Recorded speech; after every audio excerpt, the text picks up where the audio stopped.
மாண்புமிகு பேரவைத் தலைவர் அவர்களே, மாபெரும் தலைவர்கள் வழிநடத்திய மாண்பும் மாபெரும் வரலாற்று சிறப்பு கொண்ட இந்த சட்டமன்ற பேரவையின் 17வது சட்டமன்ற பேரவைக்கு நம்மையும் நம்ம தமிழக வெற்றிக் கழகத்தை சார்ந்த சட்டமன்ற உறுப்பினர்களையும் தேர்ந்தெடுத்து அனுப்பின நிரந்தரமாக என் நெஞ்சில் குடியிருக்கும் தாயன்புமிக்க தமிழக மக்கள் அனைவருக்கும் என்னுடைய மனப்பூர்வமான நன்றிகள். 17வது சட்டமன்ற கூட்டத்தொடரின் முதல் ஆளுநர் உரையின் மீதான நன்றி தெரிவிக்கும் தீர்மானத்திற்கு பதிலுரை வழங்க வாய்ப்பளித்த மாண்புமிகு பேரவைத் தலைவருக்கு நம் வணக்கத்தை தெரிவித்துக் கொள்கிறோம். மாண்புமிகு பேரவைத் தலைவர் அவர்களே, இந்த 17வது மாமன்றத்தில் அதிகப்படியான 12 கட்சிகளை சேர்ந்த பிரதிநிதிகள் தேர்ந்தெடுக்கப்பட்டிருக்கும். நாம கொள்கை ரீதியாகவும் நிலைப்பாடு ரீதியாகவும் வேறுபட்டு இருந்தாலும் மக்கள் பணி செய்வதுதான் நம்ம எல்லாருக்கும் பிரைமரியா இருக்கிற ஒரே எய்ம். அந்த வகையில தான் நம்ம எல்லாருமே நம்ம மக்களால் அங்கீகரிக்கப்பட்டு சட்டமன்றத்திற்கு வந்திருக்கிறோம்.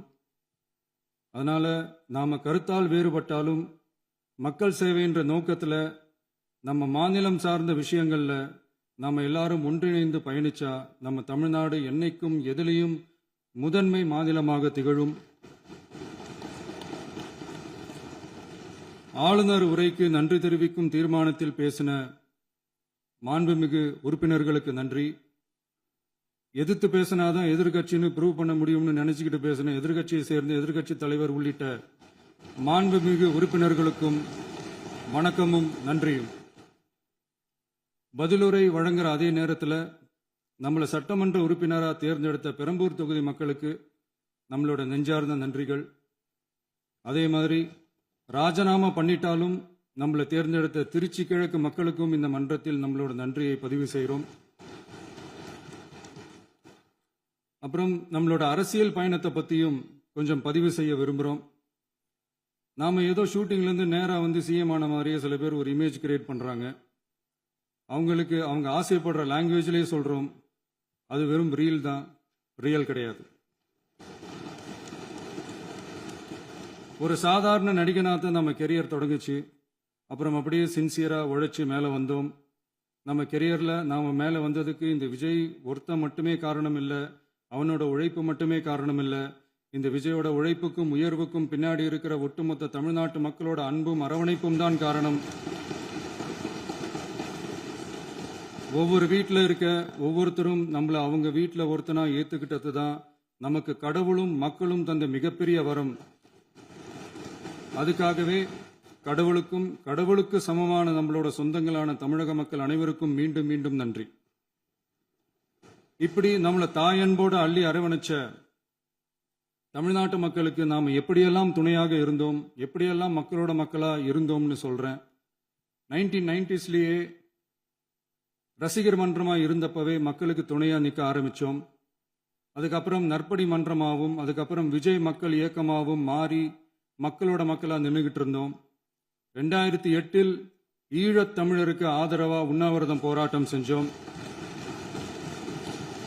போர் முடிவுக்கு வரணும், நம்ம தொப்புள் கொடிய உறவுகளான ஈழத் தமிழர்களுக்கு பாதுகாப்பான நிம்மதியான ஒரு வாழ்வு கிடைக்கணும்னு அன்னைக்கே கோரிக்கை வச்சோம். 2009 ஆரம்பிச்ச விஜய் மக்கள் இயக்கம் வழியா நம்மளோட மக்கள் நல பணிகளை எக்ஸ்டெண்ட் அண்ட் எக்ஸ்பேண்ட் பண்ணிக்கிட்டே வந்தோம். கல்விக்கு துணையா இருந்தோம், சோஷியல் சர்வீஸ் செஞ்சோம், வெள்ள நிவாரணத்தில் துணையா இருந்தோம், கொரோனா காலத்தில் மக்களுக்கு தோள் கொடுத்தோம். விலையில்லா விருந்தகம், குருதியகம், முட்டைப்பால் ரொட்டி திட்டம், விழியகம், பயிலகம், நூலகம், இப்படி பல வழியில மக்களுக்கு துணையா இருந்தோம். அப்புறம் நம்மளோட திரைப்படங்கள்ல நம்மளால முடிஞ்ச வரைக்கும் ஊழல் எதிர்ப்பை சொன்னோம், சமூக நீதியை சொன்னோம், கல்வியை பத்தி சொன்னோம், அரசியலை பத்தி சொன்னோம். அரசியலை பத்தி பேசுனதுனால நம்ம படங்கள் சந்திச்ச இதுவரைக்கும் சந்திக்கிற பிரச்சனையை பத்தி எல்லாருக்குமே தெரிஞ்சதுதான். இது மட்டும் இல்லாம 2011 நாகப்பட்டினத்தில் மீனவர் பிரச்சனைகளுக்கு ஆதரவா ஒரு பெரிய பொதுக்கூட்டம் நடத்தினோம். மீனவர்கள் மீதான தாக்குதலை கண்டிச்சு பேசி அதுல நம்மளோட எதிர்ப்பை பதிவு செஞ்சோம். 2017 ஜல்லிக்கட்டு போராட்டத்தில் தமிழர் பண்பாட்டு உரிமைக்கான நம்மளோட ஆதரவை தெரிவித்தோம். 2018 ஸ்டெர்லைட் போராட்டம் துப்பாக்கி சூட்ல பாதிக்கப்பட்ட நம்ம சொந்தங்களை நேர்ல சந்திச்சு ஆறுதல் சொன்னோம். 2021 உள்ளாட்சி தேர்தலில் விஜய் மக்கள் இயக்க வேட்பாளர்கள் போட்டியிட்டு ஜெயிச்சாங்க. கல்வி விருது விழா நடத்தி சிறந்த மதிப்பெண் பெற்ற மாணவ மாணவிகளுக்கு ஊக்கத்தொகையும் பரிசும் கொடுத்தோம். 2024 தமிழக வெற்றி கழகத்தை ஆரம்பிச்ச உடனேயே CAA-வை எதிர்த்து அறிக்கை விட்டோம். அரசியல் கட்சி ஆரம்பிச்சு விழுப்புரம் மாவட்டத்தில் விக்கிரவாண்டியில நம்மளோட முதல் மாநில மாநாட்டிய வெற்றி கொள்கை திருவிழாவை நடத்தினோம். தந்தை பெரியார், பெருந்தலைவர் காமராஜர், அண்ணல் அம்பேத்கர், வீரமங்கை வேலுநாச்சியார், மக்கள் சேவகர் அஞ்சலை அம்மாள்னு நம்மளோட 5 கொள்கை தலைவர்கள் அறிவிச்சோம். இந்தியாவிலே 2 பெண் ஆளுமைகளை கொள்கை தலைவர்கள் அறிவிச்ச ஒரே கட்சி நம்ம டிவிக்கு மட்டும்தான் என்ற பெருமையோடு அறிவிச்சோம். பெரியார் சொன்ன மாதிரியே அவர் சொன்னதுல நமக்கு ஏற்புடையதை மட்டும் எடுத்துக்கிட்டோம். அவரோட கடவுள் மறுப்பு கொள்கையில நமக்கு உடன்பாடு இல்லைன்னு ஓப்பனா அறிவிச்சோம்.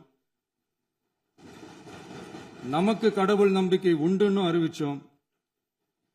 யாரோட நம்பிக்கைக்கும் நாம் எதிரானவங்க இல்லைன்னு தெளிவா அறிவிச்சோம். பெண் கல்வி, பெண்கள் முன்னேற்றம், சமூக சீர்திருத்தம், சமூக நீதி, இப்படி பெரியாரோட கருத்துக்களை நிறையவே ஏத்துக்கிட்டோம்னு அறிவிச்சோம். அண்ணல் அம்பேத்கரோட சம வாய்ப்பு, சமநீதி, சமத்துவத்தை ஃபாலோ பண்ணுவோம்னு அறிவிச்சோம். பெருந்தலைவர் காமராஜரோட மதச்சார்பின்மையை ஏத்துக்கிட்டதோட அவரோட நேர்மையான நிர்வாகத்தையே ஒரு கொள்கையா ஏத்துக்கிட்டோம்னு அறிவிச்சோம். வீரமங்கை வேலு நாச்சியாரோட மண் மீட்பையும் சமூக நல்லிணக்கத்தையும் பின்பற்றுவோம்னு அறிவிச்சோம். மக்கள் சேவகர் அஞ்சலை அம்மாளோட விடுதலை வேட்கையையும் மக்களோட வாழ்வாதாரத்துக்காக உறுதியாக நிற்கிறதையும் பின்பற்றுவோம்னு சொன்னோம். எல்லாருக்கும் எல்லாமும் கிடைக்கணும், எம் மதமும் நம் மதம்னு சொல்லி மதச்சார்பற்ற சமூக நீதி தான் நம்ம கொள்கைன்னு அறிவிச்சோம். நம்ம கொள்கை எதிரி யாரு, அரசியல் எதிரி யாருன்னு ஓப்பனா அறிவிச்சோம். எல்லாத்துக்கும் மேல பிறப்புக்கும் எல்லா உயிருக்கும்ன்றத நம்மளோட அடிப்படை அரசியல் கோட்பாட்டா அறிவிச்சுட்டு தான் அரசியலுக்கே வந்தோம். நம்ம மதுரை மாநாட்டில் நம்மளோட தேர்தல் அரசியல் மற்றும் ஆட்சி அதிகார அரசியல் வழிகாட்டியா அறிஞர் அண்ணாவையும் புரட்சி தலைவர் எம்ஜிஆரையும் ஏத்துக்கிட்டதா அறிவிச்சோம்.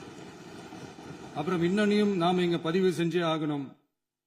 எல்லாரும் கட்சி ஆரம்பிச்சுட்டு தான் ஒவ்வொரு வீட்டுக்குள்ளேயும் போவாங்க. ஆனா நாம ஒவ்வொரு வீட்டுக்குள்ளேயும் போனதுக்கு அப்புறம் தான் கட்சியவே ஆரம்பிச்சிருக்கிறோம்.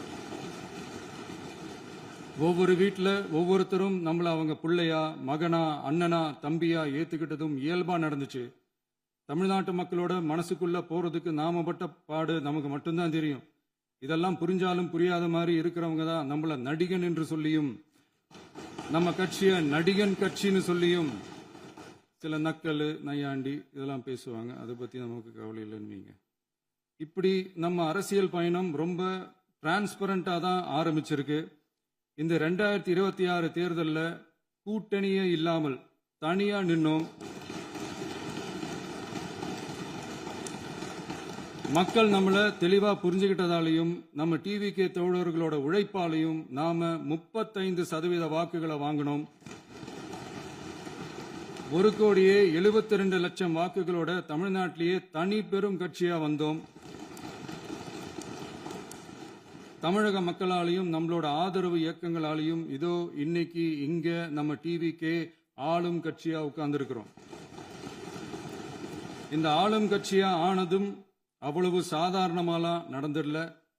2.25 வருஷத்துல ஆட்சிக்கு வந்துட்டீங்கன்னு ரொம்ப கிண்டலா கேலியா சிலர் பேசுறாங்க. எங்களோட இந்த 2.25 வருஷ டிராவல்ல எவ்வளவு வலியும் வேதனையும் இருக்குது. நம்மளோட மக்கள் சந்திப்புக்கே அவ்வளவு இடையூறு, அவ்வளவு தடைகள், ஊர் உலகத்துல யாருக்கும் இல்லாத ஒன்னா நமக்கு மட்டுமேன்னு தனியா ஸ்பெஷலா எக்ஸ்க்ளூசிவா நிறைய நிபந்தனைகள், நெருக்கடிகள், கட்டுப்பாடுகள், நம்மளை சந்திக்க வர்ற மக்களுக்கு சரியான பாதுகாப்பு இல்லாம, நம்ம கூட்ட நிகழ்ச்சிக்கு போதுமான பாதுகாப்பு இல்லாமன்னு இன்னும் வெளியே சொல்ல முடியாத நிறைய சூழ்ச்சிகள் எல்லாத்தையும் தாண்டி தான் நாம் இந்த இடத்துக்கு வந்திருக்கிறோம். But still miles to